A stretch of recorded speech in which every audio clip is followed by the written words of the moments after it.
नमस्कार, मैं हूं दीपाली राणा। आप देख रहे हैं सीएनबीसी आवाज। आपके स्टॉक स्पेसिफिक सवाल सब शो में हम करेंगे शामिल। ट्रेडिंग पोजीशंस हैं, इन्वेस्टमेंट के हिसाब से कोई स्टॉक लिया हुआ है तो हमारे एक्सपर्ट्स करेंगे आपको गाइड। आप अपने सवाल हमें व्हाट्सएप या सोशल प्लेटफॉर्म्स के थ्रू भेज सकते हैं। व्हाट्सएप नंबर है 7045220000। आप इस शो को सोशल प्लेटफॉर्म्स पर लाइक देख सकते हैं, अपने क्वेश्चन पोस्ट भी कर सकते हैं। सीएनबीसी आवाज के हैंडल पर जाइए, #आस्क-आवाज लिखकर अपने सवाल हमें लिख भेजिए। आज हमारे साथ है manasjaiswal.com के मानस जायसवाल, आपकी सभी क्वेरीज को आंसर करने के लिए। मानस नमस्कार, स्वागत है आपका। पहले लेकर आते हैं क्विक रिकैप प्रीवियस सेशन का और नजर डालते हैं कि क्या रुझान देखने को मिला। बाजार में लोअर लेवल से एक अच्छी रिकवरी के साथ मार्केट्स क्लोज हुए। सेंसेक्स निफ्टी संभल कर हरे निशान में बंद हुए। मिड कैप स्मॉल कैप्स में हालांकि काफी पेन देखने को मिल रहा था इनिशियली, बाद में यहाँ भी रिकवरी देखने को मिली। ओवरऑल एक्शन क्या रहा आज के मार्केट में, समझते हैं कंचन नौटियाल से। कंचन बताइए। तो हफ्ते का पहला कारोबारी दिन, देखिए अगर हम सुबह से बात करें तो बाजार के अंदर एक ब्लड बाथ जो है वो हमें देखने को मिला, लेकिन एंड तक आते आते 3 बजे के बाद स्पेसिफिकली बात करें तो बाजार में लोअर लेवल से एक जो स्पाइक है वो आता हुआ दिखाई दिया। यानी कि हम मान सकते हैं कि हल्की फुल्की रिकवरी लोअर लेवल से आती हुई दिखाई दी है। निफ्टी फाइनली जाके फ्लैट क्लोजिंग दिखा के इन ग्रीन बंद हुआ है। लेकिन रेस्ट ऑफ द अगर आप बात करें मिड कैप की, स्मॉल कैप की, बैंकिंग शेयर्स की, यहाँ पे प्रेशर आखिरी में भी हमें बनता हुआ दिखाई दिया है। इसके अलावा अगर हम सेक्टर स्पेसिफिक देखेंगे तो आज मेटल में देखिए काफ़ी भारी गिरावट जो है हमें देखने को मिली है। एक तो क्रूड का जो दाम है वो काफ़ी बढ़ता जा रहा है, साथ ही रिजल्ट्स आए, रिजल्ट्स के बाद स्ट्रीट जो है खुश नहीं हुआ और वो नतीजा भी है कि मेटल पैक में हमें आज कमजोरी देखने को मिली है। आईटी में हालांकि हमें एक अपसाइड मोमेंटम जो है वो देखने को मिला है।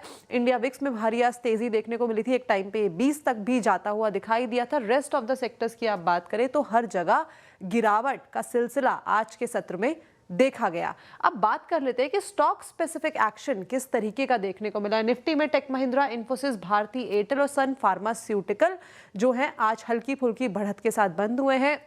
लूजिंग पॉकेट में आप देखिए टाटा स्टील नंबर्स आए, नंबर स्ट्रीट ने यहाँ पे प्रॉफिट बुकिंग होती हुई दिखाई दी है। पावर ग्रिड यहाँ पे नंबर्स आए, नंबर्स पसंद नहीं आए स्ट्रीट को। एसबीआई और साथ में एनटीपीसी में भारी दबाव देखने को मिला। इसके अलावा अगर हम बात करें ऑयल एंड गैस की, क्रूड 111 के पार जाता हुआ दिखाई दिया और वो कंसर्न्स जो हैं अब वो और भी ज़्यादा बढ़ते जा रहे हैं। जिस तरीके से पेट्रोल में हमने हाइक देखा, प्राइस में, डीजल में हाइक, एलपीजी सिलेंडर में हाइक, सारे के सारे रीजंस हैं कि सारा जो पैक है यहाँ पे हमें कमजोरी जो है देखने को मिल रही है। यही नहीं बल्कि मेटल में अब भारी गिरावट रही है।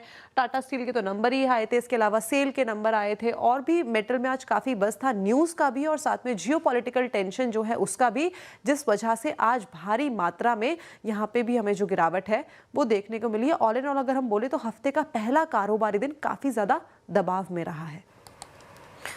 तो ये रहा पूरा अपडेट। शुक्रिया कंचन। इन डिटेल्स के लिए लेकर आते हैं संस्थागत निवेशकों के आंकड़े, इंस्टीट्यूशनल इन्वेस्टर्स ने क्या क्या है। पहले खाते हैं एफआईज के नंबर्स। एफआईज ने बाइंग की है 2813 करोड़ की और डीआईज ने भी खरीदारी की 2682 करोड़ की। मानस, क्या सजेशन रहेगा निफ्टी बैंक निफ्टी पर अगले सेशन के लिए? नमस्कार दीपाली जी। तो देखिए, पॉजिटिव देखना चाहे तो ये जरूर है कि आज गैप डाउन देखने को मिला था, बड़ा गैप डाउन देखने को मिला था, लेकिन उस गैप डाउन के बावजूद पिछले लो को निफ्टी ने ब्रेक नहीं किया और अच्छी रिकवरी में 10 डे मूविंग एवरेज के आसपास क्लोज हुआ है।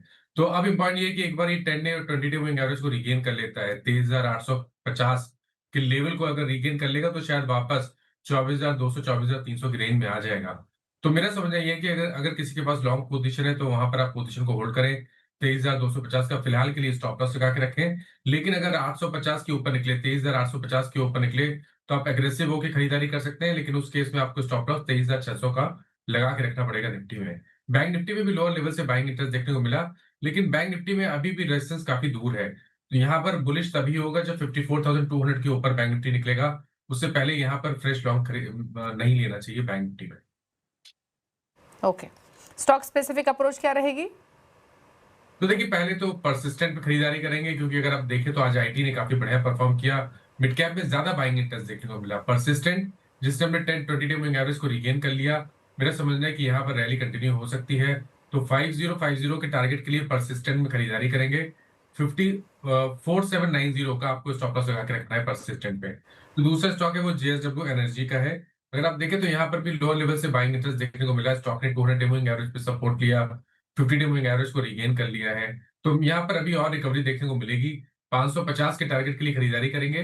519 519 के आपको स्टॉप लॉस लगा के। ओके, तो ये रही आपके लिए ट्रेडिंग स्ट्रैटेजी। अब बात करते हैं व्यूअर्स से। पहले व्यूअर संतोष पुणे से हमारे साथ कनेक्टेड हैं। संतोष नमस्कार, बताएं क्या सवाल है आपका? कि मेरा IRS का स्टॉक है 408, 158 पे खरीदारी है, तो क्या करना चाहिए?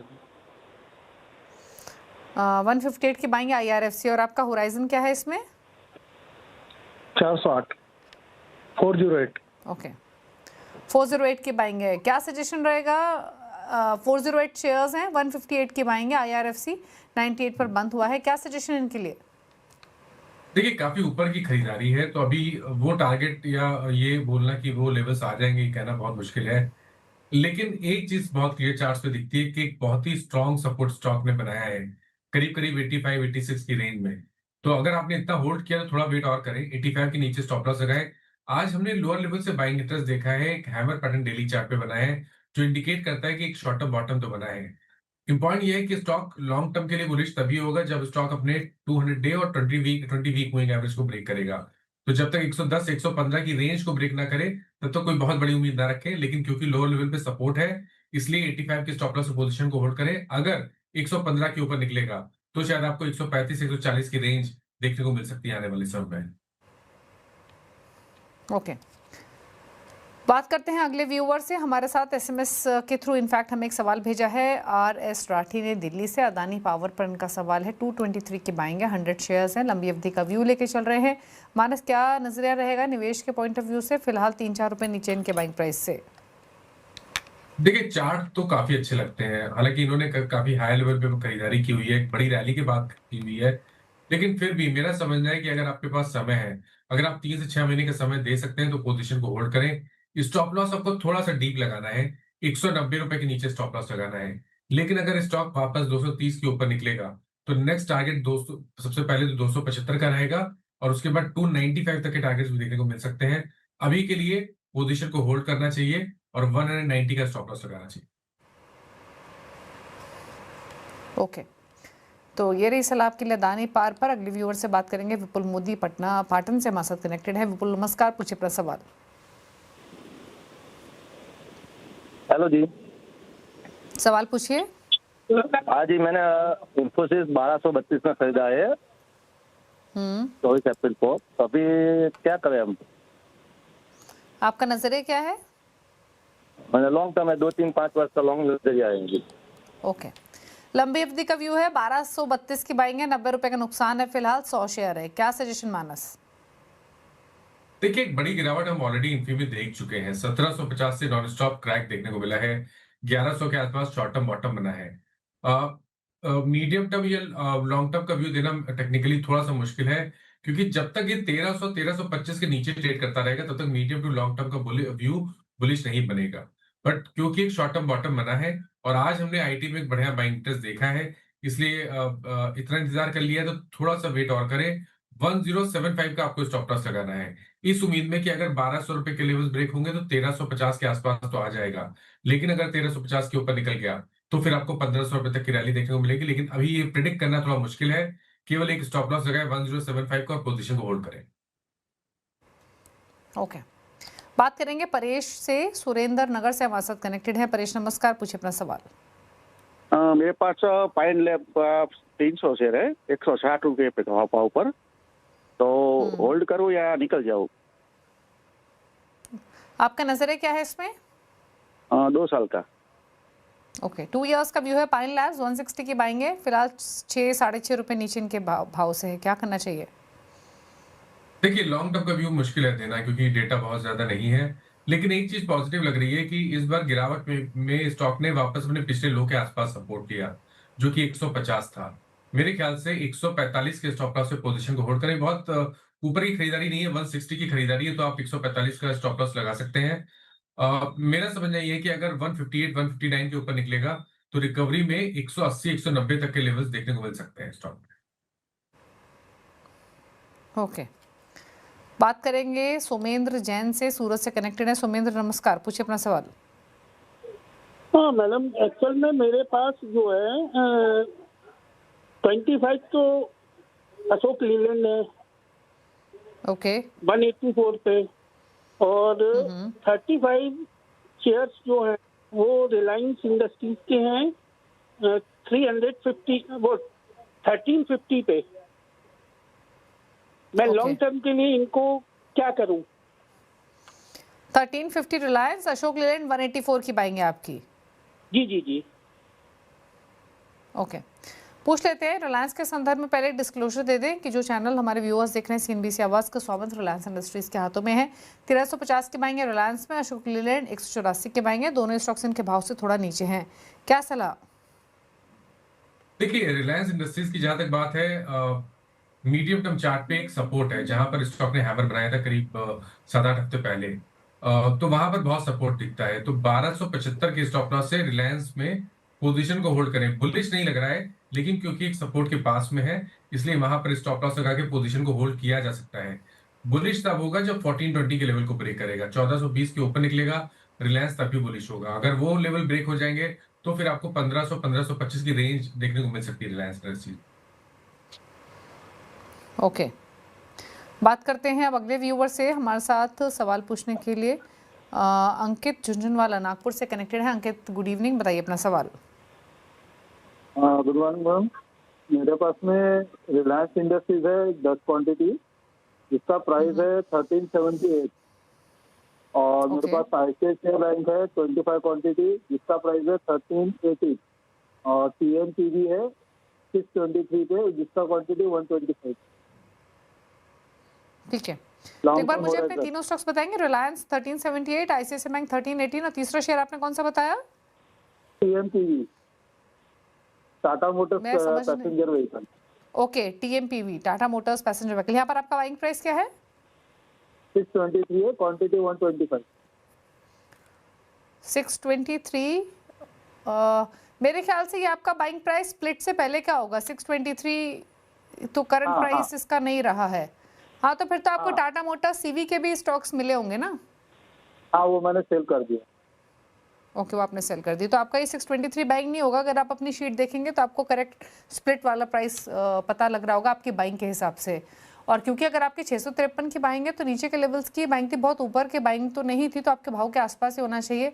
मानस बताएं, Reliance 1378, ICICI bank 1318, then Tata Motors PV, not obviously not 623, क्योंकि स्प्लिट से पहले की बाइंग है। 353 पर बंद हुआ। बताएं सजेशंस। देखिए, रिलायंस पे मैंने थोड़ी देर पहले ही अपना व्यू दिया है, तो मेरे ख्याल से उसको फॉलो कर लेना चाहिए। इससे पहले वाले व्यूअर को हमने व्यू दिया है।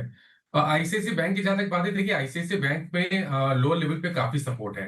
1220 से लेकर 1200 इस रेंज को जब तक ब्रेक नहीं करेगा, उसके नीचे नहीं जाएगा, तब तक मेरे ख्याल से आपको मीडियम टू लॉन्ग टर्म की पोजीशन से निकलना नहीं चाहिए। अगर 1200 के नीचे जाएगा, ट्रेड होने लगेगा, तो ही आपको लॉन्ग टर्म या मीडियम टर्म की पोजीशन से निकलना चाहिए। फिलहाल के लिए होल्ड करें, 1190 का स्टॉप लॉस लगा लें। 1280 1290 के लेवल को ब्रेक करेगा तो शायद आपको वापस 1375 या 1400 रुपए तक की रैली स्टॉक दिखा सकता है। टीएमपीवी की जहां तक बात है,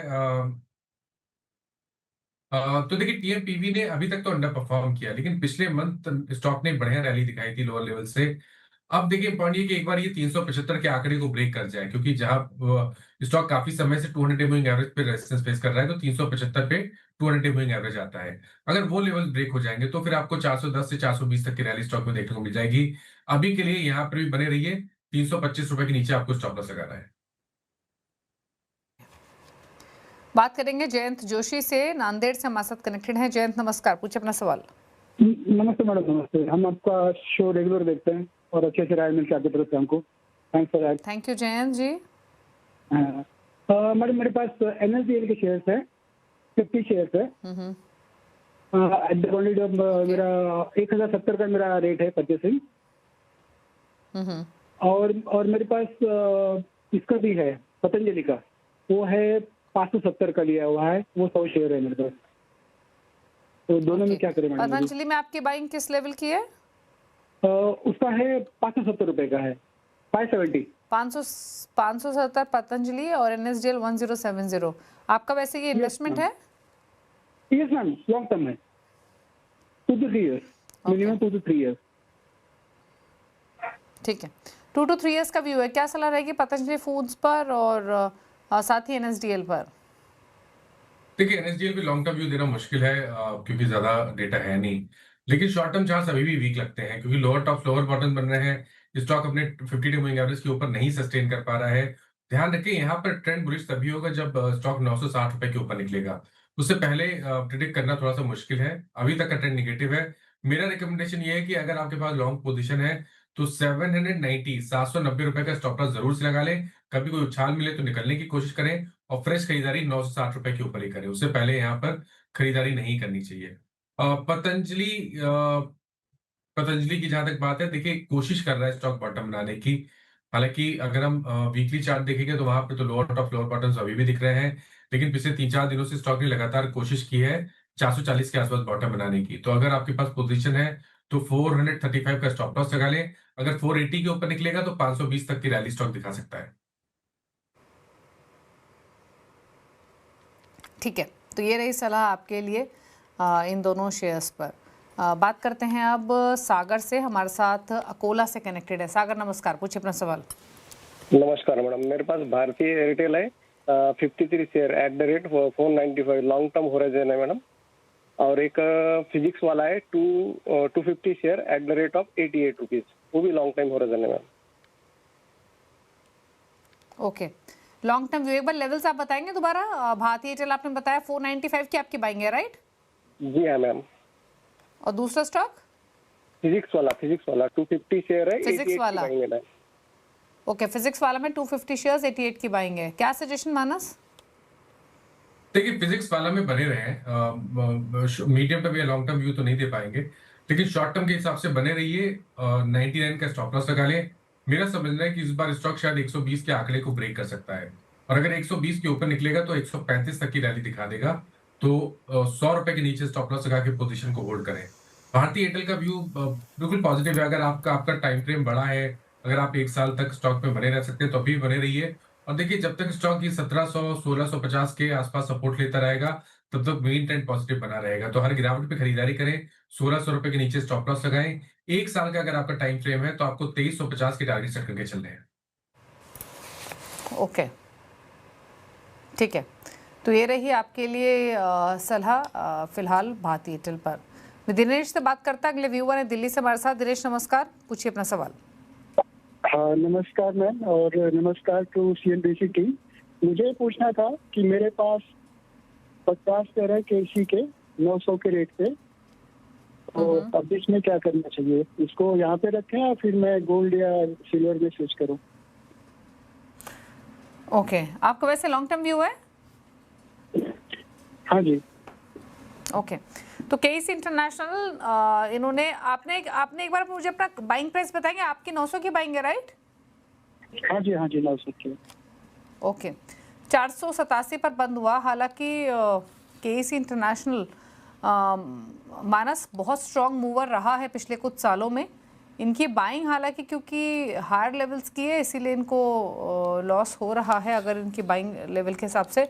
बट अगेन जैसे इन्होंने कहा कि रखना चाहिए या फिर यहाँ से स्विच करके कहीं शिफ्ट कर लेना चाहिए, क्या व्यू रहेगा आपकी तरफ से? क्या करना चाहिए इनको? देखिए 2024 तक तो बहुत ही बढ़िया परफॉर्मेंस था, लेकिन उसके बाद जब गिरावट देखने को मिली तो गिरावट भी बहुत शार्प देखने को मिली थी। काफी हाई लेवल पे इन्होंने लिया हुआ है, बट जिस तरह के ब्रेकडाउन हम हर हफ्ते देख रहे हैं उसको देख के तो लगता है कि कभी भी कोई उछाल मिले तो यहाँ पर लॉस बुक करना ही पड़ेगा। कोई ऑप्शन है नहीं आपके पास, तो एक बार लॉस बुक कर लेना बेहतर रहेगा। कोई बाउंस बैक पे लॉस बुक करे, अभी नहीं। बाउंस बैक मिले 540-550 की रेंज में तो वहां पर लॉन्ग पोजीशन से निकल जाए और फिर से खरीदें स्टॉक को। अगर 700 रुपए के ऊपर निकले तो फिर से खरीदें, क्योंकि अगर 700 का आंकड़ा ब्रेक हो गया उसके ऊपर निकलेगा तो फिर आपको 200 से 250 रुपए तक की रैली दिखा देगा स्टॉक। अभी के लिए क्योंकि ट्रेंड निगेटिव है इसलिए मेरा समझना है कि उछाल पे यहाँ पर लॉन्ग पोजीशन से निकलना ही बेहतर रहेगा। ओके, तो लॉन्ग पोजीशन से एग्जिट करने की सलाह है। महेंद्र महावर नरसिंहगढ़ से हमारे साथ मौजूद हैं। महेंद्र जी नमस्कार, पूछिए अपना सवाल। चलिए SMS के थ्रू इनका सवाल है। SBI पे इन्होंने सवाल भेजा, 500 शेयर्स 930 की बाइंग है, लंबी अवधि का व्यू लेके चल रहे हैं। क्या सजेशन रहेगा इनके लिए? 930 की बाइंग के हिसाब से SBI पर इनके भाव के आसपास ही है। देखिए 930 पे लिया है तो लॉस तो हो नहीं रहा है, लेकिन चार्ट्स अच्छे नहीं लगते हैं क्योंकि स्टॉक ने अभी कुछ दिन पहले अपने 200 मूविंग एवरेज को ब्रेक कर दिया। एक हेड एंड शोल्डर पैटर्न जैसा लग रहा है चार्ट्स पे। तो शायद गिरावट बढ़ सकती है। मेरे ख्याल से कभी कोई उछाल मिले तो 970-75 की रेंज में लॉन्ग पोजीशन से निकलना बेहतर रहेगा। खरीदारी वापस करेंगे अगर 1050 के ऊपर निकलेगा। अगर उसके ऊपर निकले तो ही खरीदारी करें, उससे पहले सेल और रैलीज का स्टॉक है तो कभी कोई रैली मिले तो वहां पे लॉन्ग पोजीशन से निकल जाए तो बेहतर रहेगा। ओके, तो ये रही एसबीआई पर 940 के आसपास की बाइंग है, 24 रुपीज़ की कमजोरी के साथ बंद हुआ ये स्टॉक। वीरेंद्र सिंह गुजरात से हैं कनेक्टेड हमारे साथ, उनसे करते हैं चर्चा। वीरेंद्र जी नमस्कार, पूछिए। इनफैक्ट इनका भी सवाल एसएमएस के थ्रू, माफ कीजिए, फोन लाइन पर नहीं है। केन्स टेक पर इनका सवाल है, 53 शेयर्स 46.17 की बाइंग है, क्या करना चाहिए? देखिए केन्स में बिल्कुल अगर आप पिछले हफ्ते देखें तो एक शार्प क्रैक देखने को मिला था।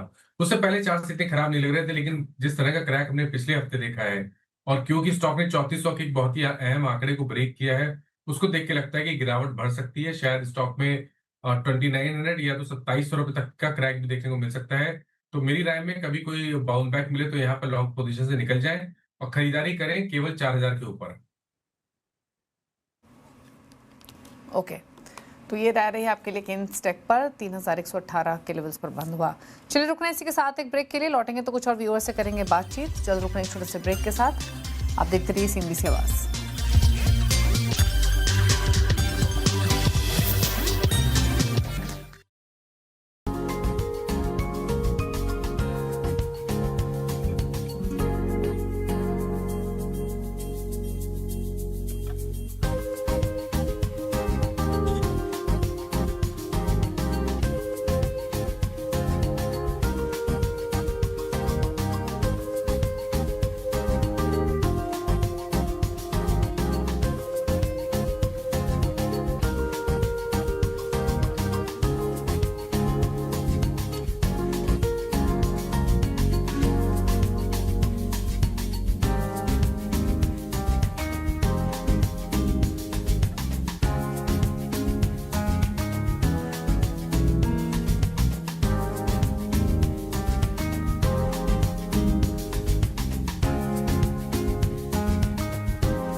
आप देख रहे हैं सीएनबीसी आवाज और लेते हैं कुछ और सवाल। एक सवाल हमें वीरेंद्र सिंह ने भेजा है, इनफैक्ट माफ कीजिए शंकर ने हमें सवाल भेजा है। आरबी इंफ्रा पर 440 शेयर्स है, 28 रुपए की खरीदारी है, लंबी अवधि के लिया है स्टॉक, क्या करना चाहिए मानस इस पोजीशन में?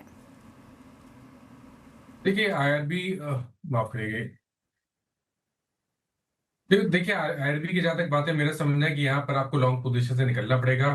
ट्रेंड अभी भी नेगेटिव लग रहा है, लोअर टॉप लोअर बॉटम बन रहे हैं और स्टॉक 200 मूविंग एवरेज के ऊपर नहीं निकल पा रहा है। तो बुलिश तभी होगा जब स्टॉक 23 रुपए के ऊपर निकलेगा। उससे पहले ये सडन रैलीज का स्टॉक है, तो कभी रिकवरी देखने को मिले तो वहां पर लॉन्ग पोजीशन से निकल जाए।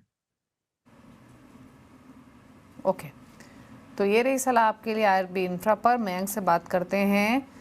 माफ़ कीजिए, मयंक ने सवाल भेजा है मुंबई से, जियो फाइनेंशियल पर 100 शेयर्स 350 की बाइंग है और जैसे इन्होंने जैसे एक मेंशन कर दें हम अपने व्यूअर्स को कि जियो फाइनेंशियल और सीएनबीसी आवाज़ ये नेटवर्क टीम दोनों के पेरेंट्स सेम है, रिलायंस इंडस्ट्रीज।